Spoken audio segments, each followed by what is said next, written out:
Lambannya respon pemerintah dalam menyelamatkan Satinah, tenaga kerja asal Jawa Tengah yang terancam hukuman panjung oleh pemerintah Arab Saudi, membuat keluarga korban yang dibunuh oleh Satinah terus menaikkan uang pengganti atau diat. Awalnya pada 2011 lalu, diat yang harus dibayarkan sebesar 1.250 juta. Namun hingga di penghujung hukumannya, diat tersebut sudah menembus angka 21 miliar rupiah. Selain aksi solidaritas penggalangan dana untuk membebaskan Satinah, dukungan moral juga terus disuarakan sejumlah pihak untuk tenaga kerja wanita asal Semarang yang terancam hukuman panjung di Arab Saudi itu. Di Prakarsai Migrant Care, sebuah diskusi tentang penyelamatan Satinah membuat para calon politisi Senayan angkat bicara. Lantas, apa kata mereka? Waktu sudah semakin mepet ya. Pemerintah bisa melakukan dua hal. Dua, menalangi uang lewat dengan APBN. Atau yang kedua, meminta pemerintah Arab Saudi untuk menunda eksekusi dari Mbak Satinah ini. Sebelumnya, Presiden Susilo Bambang Yudhoyono berjanji akan mengirim surat kepada Raja Arab Saudi untuk meminta perpanjangan masa waktu pembayaran uang darah atau diat yang harus dibayarkan Satinah. Pemerintah juga akan mengirimkan tim negosiasi ke Arab Saudi guna melakukan lobi dengan keluarga korban. Oleh karena itulah kita sudah menjadi polisi dan kegiatan nyata kita untuk melakukan segala upaya agar saudara kita itu mendapatkan pengampunan, paling tidak dikurangi hukumannya, tidak menjadi hukuman mati. Dan kita telah melakukan apa saja. Saya selalu mengirim surat, bahkan surat itu berkali-kali. Satinah merupakan TKI asal Ungaran, Semarang, Jawa Tengah yang terjerat kasus pembunuhan majikannya dan kini tengah menunggu hukuman panjung yang akan dilaksanakan 3 April mendatang. Namun bisa saja Satinah lolos dari hukuman panjung dengan syarat dirinya harus mengganti uang diat atau uang darah sebesar 7,5 juta rial atau setara dengan 21 miliar rupiah. Nufuz Zahra, Hadi Suwono, Global TV, Jakarta.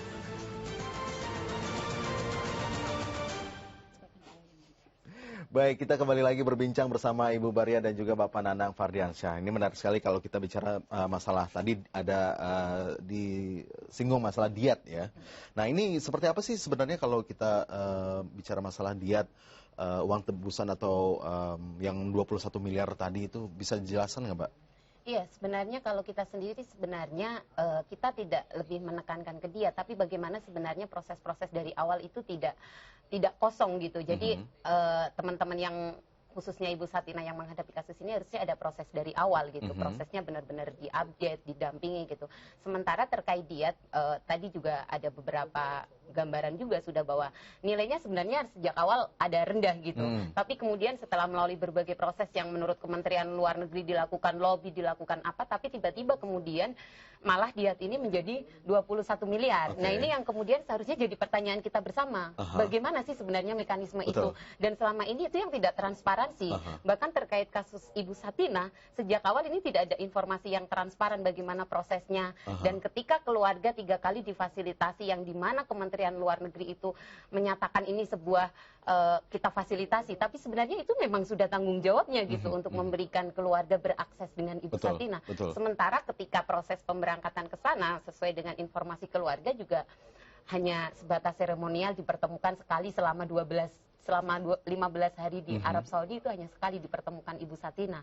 Padahal sesungguhnya waktu-waktu yang sudah mepet ini bisa dijadikan keluarga diberikan fasilitas untuk secara lebih intensif bagaimana selama ini progres yang dilakukan oleh pemerintah gitu. Nah saya rasa terkait uang dia 21 miliar ini, maka ini kembali lagi Ibu Satinah adalah warga negara Indonesia dan hak atas hidupnya sudah dijamin oleh konstitusi kita. Artinya ketika nilai diat ini sudah 21 miliar dan tanggal 3 April nanti sudah memasuki masa tenggang pembayaran diat, maka mau tidak mau ini adalah kewajiban negara untuk menyelamatkan nyawa Ibu Satinah. Dan dari pemerintah sendiri baru ada anggaran 12 miliar. Dan sampai hari ini saya juga belum mendengar komitmen-komitmen dari para pemimpin kita, terutama Presiden SBY, bagaimana menjamin kepastian atas hidup Ibu Satinah. Gitu. Artinya Pak Nana, kalau misalnya kita bicara masalah Presiden SBY, kalau misalnya dia datang atau bertemu dengan Raja Abdul Aziz, apakah memang ada kemungkinan kasus ini bisa diselesaikan secara mungkin tidak harus membayar 21 miliar atau tidak ada hubungan pancung gitu? Harusnya Presiden SBY harus saat ini juga atau besok terbang ke Saudi karena pasti ada atensi khusus dari kerajaan, itu yang pasti. Daripada dari sini wawancara TV menyuruh Satgas TKI, Satgas apa itu kurang efektif karena orang Saudi kan ingin dihormati juga kalau presiden turun. Itu yang pertama. Yang kedua, tadi saya bicara sebagai seorang mantan TKI, makanya bicara agak keras. Yang kedua, saya berbicara sebagai seorang politisi dan juga sebagai anggap aja dari pemerintahan. Jadi emang 21 miliar itu sangat besar. Betul. Kita ibaratkan berapa bulan yang lalu, tahun lalu, kapten dari kapal kargo dari Amerika aja dibajak. Kaptennya ditangkap sendirian. Itu pemerintah Amerika, negara adidaya, untuk tebusan sebesar $1 juta atau sekitar 9 miliar, pemerintah Amerika aja nggak mau. Dia terjunkan kapal perang Navy Steel untuk membebaskan dan membunuh para sandera. Itu contoh. Negara Indonesia, apalagi negara lebih miskin, pasti berat juga. Saya memahami kondisi pemerintahan SBY, tapi harusnya itu dari awal, di saat tadi 2009 kasus ini terjadi, harusnya dikawal dari sejak dini mungkin. Biar nggak terlibat seperti kayak gini 21 miliar. Jadi kondisi pemerintah kita yang lamban dari dulu ini yang mengakibatkan 21 miliar, dan ini harus dihadapi sekarang oleh Presiden untuk kalau bisa mengeluarkan dana atau terjun dulu ke sana, siapa tahu lebih ringan. Gitu. Tapi kan kalau tadi sempat disinggung juga kalau aksi cepat tanggapnya dari pemerintah itu ternyata sebenarnya laporan-laporan terkait TKI yang ditangkap atau terancam hukuman mati itu sudah dilaporkan oleh salah satunya Migrant Care gitu, mungkin dari tahun-tahun 2009 atau 2007. Nah, tapi memang respon pemerintah sampai saat ini belum bisa dibilang cepat. Nah, ini bagaimana menurut Mbak Barian dulu deh? Iya, saya kira memang mekanisme penanganan persoalan buruh migran ini yang selama ini tidak jelas. Bahkan dari 18 kementerian yang ditunjuk oleh Presiden untuk proses penempatan kemudian perlindungan TKI di luar negeri, ini justru sering lempar tanggung jawab ketika ada persoalan. Bahkan ketika di masa-masa kasus Satinah saat ini sedang kritis, BNP pun belum ada soal pembicaraan. Padahal awalnya adalah ketika pada masa proses penempatan dan lain-lain ini juga punya tanggung jawab dan punya andil untuk bertanggung jawab terhadap warga negara di sana. Nah, sementara ketika ada kasus-kasus seperti ini, BNP selalu berbicara bahwa ini bukan lagi kewenangan kita, ini kewenangan Kementerian Luar Negeri. Sementara Kementerian Luar Negeri ketika kita mengadukan bersama keluarga, ini kewenangan atasnya, atas tenaga kerja. Terus bagaimana kemudian ketika pemerintah sendiri seperti ini? Artinya selama ini memang tidak ada mekanisme yang jelas untuk mengatasi persoalan-persoalan kasus buruh migran yang dari hari ke hari ini semakin naik gitu. Bahkan teman-teman yang terancam hukuman mati di Arab Saudi saat ini masih ada 41 data yang kita miliki terkait teman-teman yang hampir sama menghadapi situasi seperti Ibu Satinah. Salah satunya adalah Tuti Tursilawati dan Siti Zainab yang saat ini juga masih berada dalam ketidakpastian gitu. Nah, saya rasa apa yang tadi disampaikan Pak Nanang juga penting sekali SBY untuk bisa melakukan upaya diplomatik politik. Kalau memang itu diat harus dibayarkan 21 miliar, saya kira APBN kita sangat besar gitu. Apalagi teman-teman TKI setiap tahunnya 89 triliun nilai remittance yang disumbangkan ke negara. Ya, betul. Terus ketika hanya 21 miliar ini mereka masih saling tarik ulur. Ini tanggung jawabnya Kementerian Luar Negeri, ini tanggung jawabnya Kemenaker Trans gitu. Padahal sebenarnya ketika 18 lembaga ini bisa bekerja sama untuk menyelamatkan Satinah, saya rasa ini bukan satu persoalan sulit gitu. Oke, dan Pak Nana, sebelum kita break, ini kalau kita bicara masalah TKI yang mendapatkan masalah di luar negeri, khususnya di Arab Saudi, ini kenapa selalu terjadi? Ini kan sebenarnya bukan barang baru kan? Ini kenapa bisa selalu terjadi?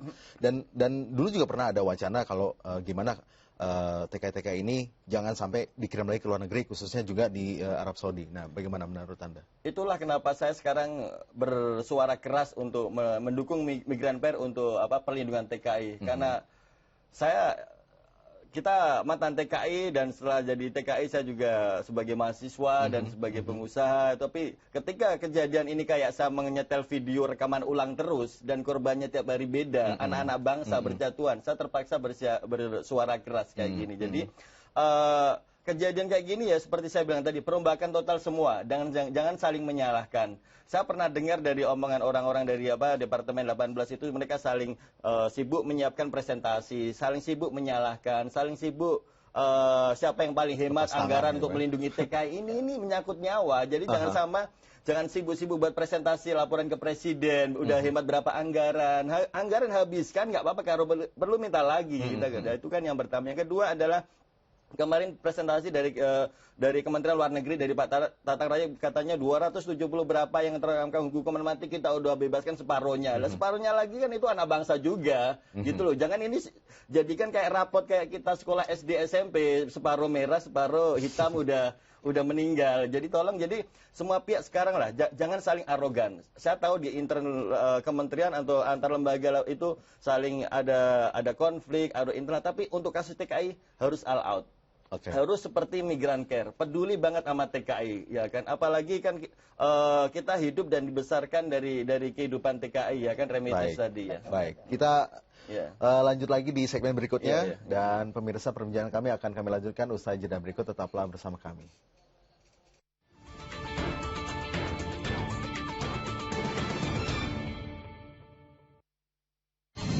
MNC News, Vote 2014.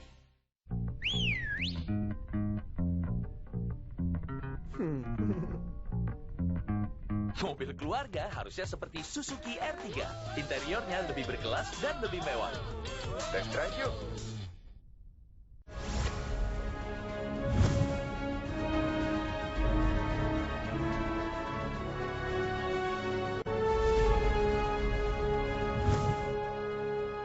Di MNC Sports 2.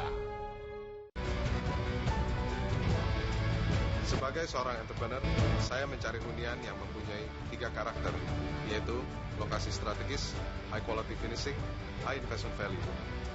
One East Resident memiliki 3 hal tersebut. One East satu-satunya resident yang dikelola Oakwood International, terletak di kawasan elit Surabaya Timur, dekat dengan bandara, sehingga nyaman untuk perjalanan bisnis saya. Bagi saya, merupakan suatu keharusan memiliki investasi di One East Resident. One East Residence Building is a modern response to the urban lifestyle in Surabaya. The outdoor retail, natural light and ventilation provides a refreshing experience reflecting the overall green concept design. The sky gardens and pool decks offer a unique lifestyle for the residents. These spaces generate the wow effect and truly position One East Residence as a premier residential address. One East Residence, the place to be. Mewujudkan mimpi Indonesia di MNC News.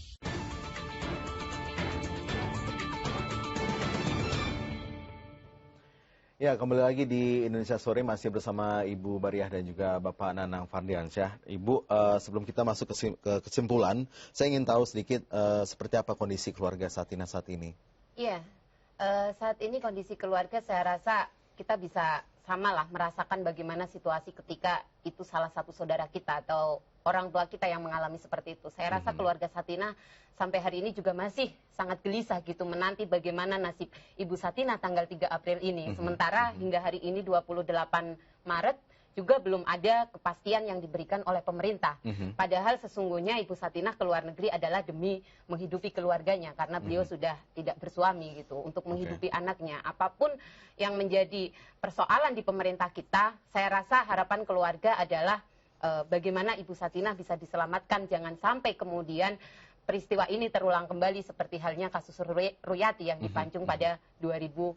Dan saya rasa ini perlu menjadi catatan besar ketika pemerintah SBY dari 10 tahun ini sudah ada 3 TKI kita yang terpancung di luar negeri. 2 di Arab Saudi dan 1 di Mesir. Dan tentunya ini harus menjadi pelajaran oleh pemerintah kita bagaimana kemudian mengatasi persoalan-persoalan ini. Dan saya rasa keluarga Satina tetap pada harapannya sangat kuat bagaimana Ibu Satina bisa diselamatkan. Oke, untuk Bapak Nanang sendiri sebagai salah satu anggota legislatif dan juga mantan TKI, harapan Anda seperti apa untuk kepada pemerintah? Harapan saya adalah kasus Sakinah ini jadi tonggak untuk dibuka atau ditutup penempatan ke Saudi Arabia dan Timur Tengah yang lain. Karena ini kan ada wacana dari pemerintah untuk membuka lagi atau mereview lagi. Lihat Sakinah ini, kalau dia dipenggal harus kita bersuara keras untuk menolaknya. Tapi kalau dia bisa selamat, kita akan mendukung untuk pembukaan ke Timur Tengah. Itu yang pertama. Yang kedua, kasus Sakinah ini sebenarnya adalah ujung es dari masalah-masalah ratusan TKI yang mengandung hukuman pancung berikutnya. Jadi saya ingin pihak dari semua pemerintah jemput bola, jatuh di kedutaan kalau bisa, jangan hanya duduk manis baca koran, harus keliling ke rumah-rumah majikan secara acak biar tahu kondisi rumah-rumah majikan. Itu pernah dilakukan oleh pemerintah Taiwan. Jadi pemerintah Taiwan melakukan sidak ke rumah-rumah majikan. Coba negara lain aja peduli TKI. Iya, para TKI-nya. Negara lain aja kayak gitu, kenapa kita enggak? Kita punya ratusan staf di masing-masing kedutaan, anggaran nggak terbatas, itu harus dilakukan. Yang ketiga adalah dari dalam negeri, ketika pabrik rokok aja cukainya aja dikembalikan ke pemerintah,